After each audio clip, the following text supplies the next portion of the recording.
Viewers, क्या कोई ऐसी मेडिसिन भी है जो इतनी सस्ती होने के बावजूद आपके दिल की जलन, गैस, अल्सर और मैदे की तेजाबियत को चंद मिनटों में खत्म कर सकती है? तो जी हाँ, वो है ओमेगा कैप्सूल 20 mg। लेकिन सवाल ये है कि क्या ये वाकई काम करता है या सिर्फ वक्ती आराम देता है? क्या हर बंदा इसे ले सकता है और इसके साइड इफेक्ट्स खतरनाक तो नहीं? आइए जानते हैं इस वीडियो में मुकम्मल तफसील के साथ, बिल्कुल आसान अल्फाज में, और बात करते हैं कि कैप्सूल ओमेगा 20 mg क्या है। ये कैप्सूल ओमिप्राजोल पर मुश्तमिल है, जो कि एक ऐसी मेडिसिन है जो मैदे के तेजाब को कम करने में हेल्प करती है। ये प्रोटॉन पंप इनहिबिटर कहलाती है, जो मैदे में तेजाब बनने वाले सेल्स को रोकती है। बात करें इसकी प्राइस की, तो इसके एक पैकेट में ये 14 कैप्सूल्स होते हैं। ये 14 कैप्सूल आपको 336 रुपीज में किसी भी मेडिकल स्टोर या फार्मेसी से इजीली मिल जाएंगे। बात करें कि इसके यूजेस क्या है, यानी ये मेडिसिन कब इस्तेमाल होती है, तो ये कैप्सूल उन लोगों के लिए है जिन्हें खाने के बाद दिल की जलन होती है, यानी हार्ट बर्न बहुत ज्यादा होता है, तो ऐसी कंडीशन में इसका इस्तेमाल करवाया जाता है।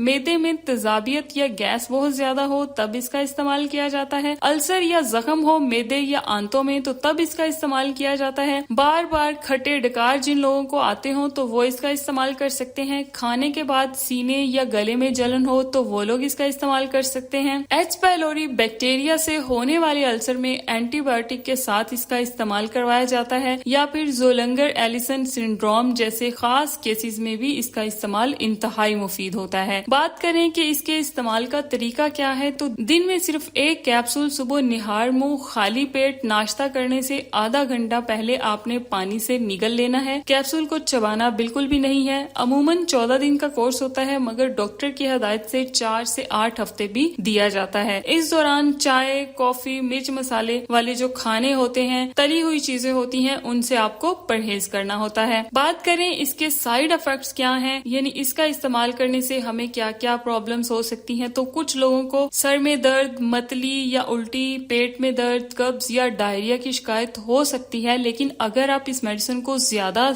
लंबे अरसे तक ले लेते हैं तो आपकी हड्डियों में कमजोरी, विटामिन B12 की कमी, मैग्नीशियम की कमी, मैदे का इन्फेक्शन और गुर्दों पर असर जो है वो हो सकता है। तो इसलिए इस मेडिसिन को लंबे अरसे तक लेने से एहतियात करें और सिर्फ डॉक्टर की प्रिस्क्रिप्शन के मुताबिक ही इस कैप्सूल का इस्तेमाल करें। नेक्स्ट बात करते हैं कि किन लोगों को ये मेडिसिन नहीं लेनी चाहिए, यानी इसकी एहतियाती तदाबीर क्या है। हामला खवातीन बगैर डॉक्टर के मशवरे से इसका इस्तेमाल ना करें। दूध पिलाने वाली माएं भी पहले मशवरा जरूर करें डॉक्टर से। अगर खून की उल्टी, वजन कम हो रहा हो या कुछ निगलने में मुश्किल हो रही हो तो फौरन अपने डॉक्टर को चेक करवाएं। कोई और मेडिसिन खास तौर पर दिल या खून की ले रहे हैं तो पहले अपने डॉक्टर से जरूर पूछें। तो व्यूवर्स, याद रखें, ओमेगा कैप्सूल वक्ती फायदा देता है, मगर असल इलाज तभी मुमकिन है जब आप अपनी लाइफस्टाइल को बेहतर बनाएंगे। मिर्च मसाले, खट्टी चीजें, सिगरेट और इन सब से परहेज करना जो है वो बहुत जरूरी है। और सबसे अहम बात, खुद से मेडिसिन लेना बंद करें। हर मरीज अलग होता है, मेडिसिन भी अलग होनी चाहिए। अगर वीडियो पसंद आई हो तो मेरे चैनल योर फॉर डॉक्टर को जरूर सब्सक्राइब करें, वीडियो को लाइक करें और कमेंट्स में बताएं आपको अगली वीडियो